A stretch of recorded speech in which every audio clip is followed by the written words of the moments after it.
কেউ কথা রাখেনি। ৩৩ বছর কাটল, কেউ কথা রাখেনি। ছেলেবেলায় এক বৈষ্টমী তার আগমনী গান হঠাৎ থামিয়ে বলেছিল, শুক্লা দ্বাদশীর দিন অন্তরাটুকু শুনিয়ে যাবে। তারপর কত চন্দ্রভোগ অমাবস্যা চলে গেল, কিন্তু সেই বৈষ্টমী আর এলো না। ২৫ বছর প্রতীক্ষায় আছি। মামাবাড়ির মাঝি নাদের আলী বলেছিল, বড় হও দাদা ঠাকুর, তোমাকে আমি ৩ প্রহরের বিল দেখাতে নিয়ে যাব। সেখানে পদ্ম ফুলের মাথায় সাপ আর ভ্রমর খেলা করে।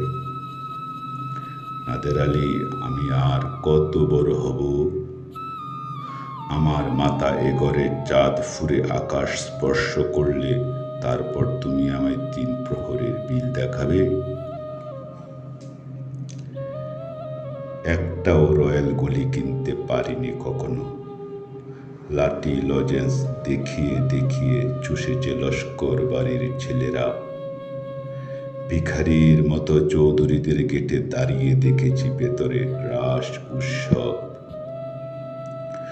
অবিরল রঙের ধারার মধ্যে সুবর্ণ কঙ্কন পরা ফর্সা রমণীরা কত রকম আমোদে হেসেছে। আমার দিকে তারা ফিরেও চায়নি। বাবা আমার কাঁধ চুয়ে বলেছিলেন, দেখিস একদিন আমরাও। বাবা এখন অন্ধ, আমাদের দেখা হয়নি কিছুই। সেই রয়্যাল গুলি, সেই লাঠি লজেন্স, সেই রাস উৎসব আমায় কেউ ফিরিয়ে দেবে না। বুকের মধ্যে সুগন্ধি রুমাল রেখে বরুণা বলেছিল,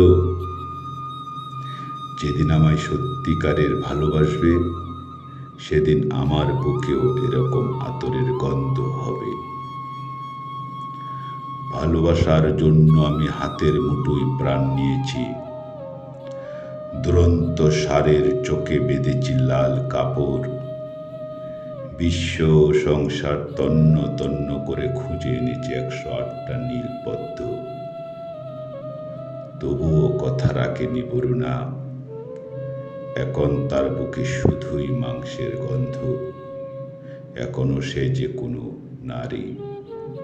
কেউ কথা রাখেনি। ৩৩ বছর কাটল, কেউ কথা রাখে না।